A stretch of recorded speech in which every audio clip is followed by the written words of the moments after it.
السلام علیکم۔ آج کے ولاگ کے ساتھ فوزیہ کلثوم رانا۔ آج کی جو اہم ترین اپڈیٹس ہیں ان میں ایک سب سے بڑی جو اپڈیٹ ہے کہ جو فرنٹیئر کانسٹیبلری ہے اس کو ملک گیر فیڈرل فورس جو ہے وہ بنائی جا رہی ہے، اور آج ہی یہ آرڈیننس جو ہے 2025 وہ جاری کر دیا گیا ہے صدر مملکت کے سگنیچر سے، جس پر جو ناقدین ہے ظاہر ہے اس پہ بات ہو رہی ہے کہ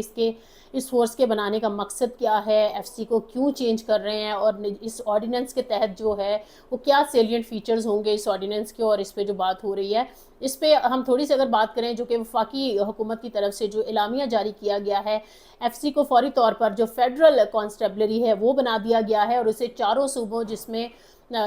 جو صوبہ پنجاب، سندھ، بلوچستان، خیبر پختونخوا سمیت پاکستان کے جو زیر انتظام کشمیر ہے اور اس کے ساتھ ساتھ گلگت بلتستان ہے، اس میں بھی کارروائی کا جو اختیار ہے وہ حاصل ہو جائے گا۔ آپ کو بتائیں کہ اس اعلامیہ کے مطابق جو آج جاری کیا گیا ہے اس کے تحت اب یہ فیڈرل کانسٹیبلری کہلائے گی، جو کہ ماضی میں ایف سی ہوا کرتی تھی، اور اس کے تحت جو ہے یہ ایف سی ایکٹ جو تھا نا 1915 کا، اس میں ترامیم کے بعد سے اس کا جو دائرہ کار ہے اب ملک بھر تک بڑھایا جا رہا ہے۔ آج جو میں نے تھوڑے سے نوٹس تیار کیے ہیں میں اسی سے آپ کو بتا رہی ہوں کہ اس کی تبدیلی کا مقصد جو ہے وہ امن و امان قائم رکھنے سمیت جو داخلی سلامتی کے امور ہیں ان چیلنجز سے نمٹنا، اور قانون نافذ کرنے والے جو ادارے ہیں ان کے ساتھ ہم آہنگی پیدا کرنا ہے۔ جبکہ سرکاری اعلامیہ کے مطابق فیڈرل جو کانسٹیبلری ہے جو نئی بنائی جا رہی ہے، جو کہ ایف سی ہوا کرتی تھی، اب ایک مکمل وفاقی سطح کی فورس ہوگی جو حساس علاقوں میں اپنی جو سیکیورٹی آپریشنز ہیں اس کے ساتھ ساتھ سول انتظامیہ کے ساتھ کام کرے گی، اور اس اقدام کو ملک بھر میں امن و استحکام کے حوالے سے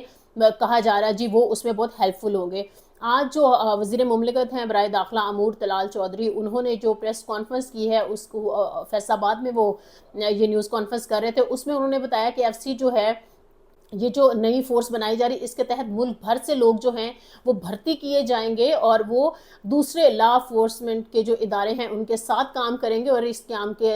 یہ جو بنائی جا رہی ہے اس کا ایک خصوصی کردار ہوگا۔ طلال چودھری مزید بھی بتایا انہوں نے میڈیا کو کہ ایف سی اب فیڈرل کانسٹیبلری ہو جائے گی، اس کی تربیت کے بھی اقدامات کیے جا رہے ہیں، فورس کو تمام جو بجٹ ہے وہ وفاقی حکومت دیا کرے گی، یعنی یہ وفاقی حکومت کے تابع فورس ہوگی، اور اس کے ساتھ ساتھ ایف سی میں ہم جو جو حاضر کے تقاضے ہیں ابھی کی بات کر لیں گے تو نئے ونگز بنائے جائیں گے، اور اسی طرح ایف سی جو ہے انسداد دہشت گردی اور منشیات کے خاتمے کے لیے فی الوقت جو کام کر رہی ہے وہ جاری رہے گا۔ اس کے ساتھ ساتھ انہوں نے کہا کہ طلال چودھری بتا رہے ہیں کہ کوئی بھی صوبہ جو ہے جب کسی فورس کو بلاتا ہے تو چاہے وہ ایف سی ہو، رینجرز ہو، فوج ہو، یا پھر کوئی بھی ادارہ ہو، صوبہ ہی کو اختیار ہوتا ہے کہ اس نے کتنی تعداد میں جو ہے وہ یو ایف سی جو ہے وہ فراہم کرنی ہے۔ تو اس فورس کو کتنا اختیار دینا ہے، کیا کرنا ہے اور کس مقصد کے لیے اس کو بلایا گیا ہے، اس میں وفاق کا کوئی عمل دخل نہیں ہوتا ہے۔ آپ کو بتائیں کہ یہ جو نیوز کانفرنس طلال چودھری نے کی ہے اس میں ان کے ساتھ موجود تھے کمانڈنٹ ایف سی ریاض نذیر صاحب بھی، انہوں نے بھی اس حوالے سے بتایا کہ یہ جو ایف سی جو ایکٹ ہے جو ابھی آرڈیننس آیا ہے اس کے تحت جیسے پہلے کام کر رہی تھی تو اس کو 100 سال ہو چکے تھے فرنٹیئر کانسٹیبلری کو، ٹھیک ہے، کام کرتے ہوئے، اور ایف سی کو جدید خطوط پر انہوں نے کہا ہے کہ جو نئی فورس بنائی جا رہی ہے اس کو استوار کرنا ہے، اس کی تنظیم و وقت کی ضرورت تھی، اس کا نئے سرے سے ڈھانچہ جو ہے وہ دیا جائے گا، اور 41 ونگز اس کے بنائے جا رہے ہیں۔ فرنٹیئر جو کانسٹیبلری ہے وہ پاکستان کی ایک نیم فوجی فورس جو ہے وہ کہلاتی ہے، اور اس کی بنیاد آپ کو بتائیں تھوڑا سا ہمیں پیچھے جانا پڑے گا، 1913 میں جب برطانوی دور حکومت تھا اس وقت اس ایکٹ کی بنیاد رکھی گئی تھی، اور 1915 میں North West Frontier Constabulary rules جو ہے 1958 کے اس کے تحت یہ کام کرتی ہے، اور اس کا اصل مقصد آپ کو بتائیں جو ایف سی ہے برٹش انڈیا کے جو شمال مغربی سرحدی علاقے خصوصاً خیبر پختونخوا اور قبائلی علاقے جنہیں اب ضم کر دیا گیا ہے، جو کہ انضمام ختم کرنے کی بھی باتیں ہو رہی ہیں، جس میں ان میں امن و امان قائم رکھنا تھا، اور اس کے ساتھ ساتھ جرائم کی روک تھام اور قبائلی علاقوں میں باقاعدہ اضلاع کے درمیان جو سیکیورٹی فراہم کرنا وہ ایف سی کا دائرہ کار ہوا کرتا ہے، اور اس کے بنیادی مقاصد میں سرحدی علاقوں میں امن و امان قائم کرنا،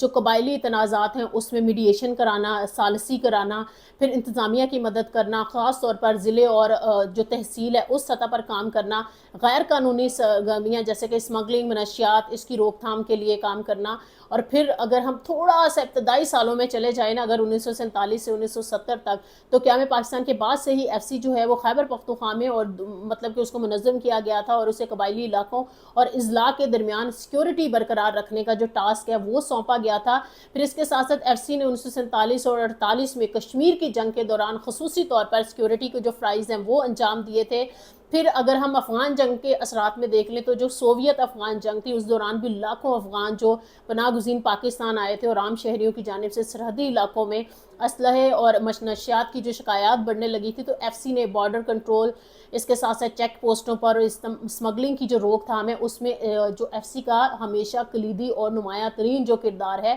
وہ رہا ہے۔ پھر اس کے ساتھ ساتھ جو پاکستان ہمیشہ کہتا ہے کہ انسداد دہشت گردی کی جب ہم بات کرتے ہیں تو اس کے خلاف جو جنگ ہے 2001 سے 2020 تک کی اگر ہم بات کر لیں، کہ یہ میں بات کر رہی ہوں 9/11 کے تناظر میں، جب پاکستان نے دہشت گردی کے خلاف جنگ میں شمولیت اختیار کی تھی، پھر فرنٹیئر کانسٹیبلری کو اندرونی سیکیورٹی سمیت شہری علاقوں میں جو چوکیاں قائم کرنے، پولیس کی مدد کرنا بھی اس میں شامل ہوتا تھا، انسداد دہشت گردی اور آپریشنز کے لیے بھرپور ایف سی کا جو استعمال ہے وہ کیا جاتا تھا، اور خاص طور پر اس فورس کو اسلام آباد، لاہور، کوئٹہ، کراچی سمیت جو ہے مختلف شہروں میں تعینات کیا جاتا تھا، اور ریڈ زونز کی سیکیورٹی کے حوالے سے حساس مقامات پر ایف سی خاص طور پر جو گشت ہے وہ کیا کرتی تھی اور سیکیورٹی فراہم کیا کرتی تھی۔ پھر اگر ہم نظر ڈالیں فاٹا انضمام جو کہ 2018 میں عمل میں آیا تھا، جو کہ ابھی کہا جا رہا ہے شاید 27ویں آئینی ترمیم جو ہے وہ کر دی جائے گی اور انضمام جو ہے شاید خطرے میں پڑ چکا ہے، لیکن اگر ایف سی کے تناظر میں اس کو پرکھا جائے تو وفاق کے زیر انتظام جو قبائلی علاقے تھے، جن میں سابقہ فاٹا کے جو علاقے ہیں جن کو خیبر پختونخوا کا حصہ بنا دیا گیا ہے، اس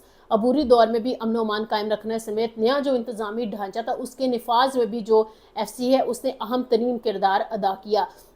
اب یہ بات آ رہی ہے، جس طرح ہم کہہ رہے ہیں نا کہ جو ایف سی ہے اس کا کنٹرول صوبوں کے پاس ہوتا تھا، تو اس میں ناقدین یہ بات بھی کریں، ایک تو جو ٹیررزم ایکٹ اور سی آر پی سی کے تحت جو ایف آئی آر کا اندراج کا اختیار ہے وہ بھی اس نئے آرڈیننس کے تحت جو ہے جو فیڈرل کانسٹیبلری فورس بنائی جا رہی ہے اس کو دے دیا گیا ہے۔ تو اس سے ہم یہ کہہ سکتے ہیں کہ جو شہریوں کی سیکیورٹی ہے اس کو مزید جو حساسیت ہے یا خطرات ہے وہ بڑھ گئے ہیں۔ آج کل ہم آئے دن دیکھ رہے ہیں کہ حکومت کی گورننس کے حوالے سے تھوڑی سی بھی بات ہو تو شہریوں کو بہت عبرت بنانے کی کوشش یا ایفرٹ کر دی جاتی ہے، کسی قسم کی گالم گلوچ کرنا۔ پچھلے دنوں ہم نے دیکھا کہ ایک کلپ بڑا وائرل ہوا تھا، یہ کوئی احتجاج نہیں ہو رہا تھا بلکہ بارش کی وجہ سے لاہور میں پانی کھڑا تھا اور ایک بزرگ شہری نے اس پانی سے تنگ آ کر جس طرح سے برے الفاظ کا چناؤ کیا اور بعد میں ان کو ریسٹ کر لیا گیا، پھر ان کے بیٹے نے جو ہے وہ عدالت سے رجوع کیا کہ ان کے والد جو ہیں ان کو حبس بیجا میں رکھا ہوا ہے۔ تو یہ جو ساری سچویشن ہے اس پہ دیکھنے کی ضرورت یہ ہے کہ کیا سیاستدان جو ہے چاہے وہ صوبہ کوئی بھی ہے، کیا وہ اپنی گورننس کو بہتر بنانے کے لیے کوئی اقدامات کریں گے یا نہیں کریں گے، جس کی وجہ سے شہری پریشان ہوتے ہیں اور وہ شاید سمجھتے بھی نہیں ہیں کہ فورسز کا یا فورسز کے سربراہان کا اس کھڑے پانی سے کوئی تعلق نہیں ہے۔ لیکن وہی بات ہے نا کہ اگین جو ملائن کیا جاتا ہے فورسز کو یا مقتدرہ کو، کہ جس طرح سے پاکستان میں پچھلے الیکشنز ہوئے ہیں اور پھر گورنمنٹ بنی ہے، تو اس سارے تناظر میں یہ ایک تنقید کہیں نہ کہیں گھوم کر مقتدرہ کو بھی سہنی پڑ جاتی ہے، یا پھر لوگ سیکیورٹی کے جو ہمارے ادارے ہیں اس کے سربراہان کو، چاہے ہم اپنی عدالتوں کو دیکھیں تو بہت زیادہ تنقید کرتے نظر آتے ہیں۔ لیکن اس میں سراسر جو غلطی ہے وہ انتظامیہ کی ہے اور خاص طور پر ان اداروں کی ہے جو ذمہ دار ہیں گورننس کے، اور وہ بری گورننس کرتے ہیں جس وجہ سے یہ ساری صورتحال سامنے آتی ہے۔ اس سارے واقعے کو میں اس لیے کوٹ کر رہی ہوں کیونکہ حکومت کو بھی توجہ دینے کی ضرورت ہے کہ انہوں نے کس طرف اپنی ترجیحات کو لے کر جانا ہے،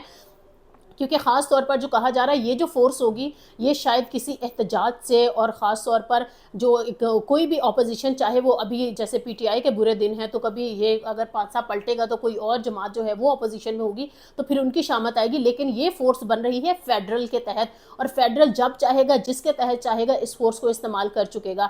کچھ لوگ تو یہ بھی کہہ رہے ہیں، جو ہماری کچھ لوگوں سے بات ہوئی، کہ شاید جو انٹیلیجنس بیسڈ آپریشن کیے جا رہے ہیں بلوچستان میں اور شاید اس کا دائرہ کار بڑھایا بھی جائے گا، خاص طور پر فتنۃ الہندوستان اور فتنۃ الخوارج کے تناظر میں یہ بات کر رہی ہوں، جس طرح سے علیحدگی پسند جو ہیں انتشار پھیلانے کی بلوچستان میں کوشش کر رہے ہیں۔ تو اب دیکھتے یہ ہیں کہ کیا واقعی وفاق جو ہے اپنے اختیارات کو استعمال کرتے ہوئے جو شورش زدہ علاقے ہیں وہاں پر اس کا استعمال کرے گا اپنی طاقت اور اپنی منشا کے تحت، اور پھر اگر اپوزیشن احتجاج کرتی ہے تو پھر جیسے ہم دیکھتے ہیں کہ خیبر پختونخوا سے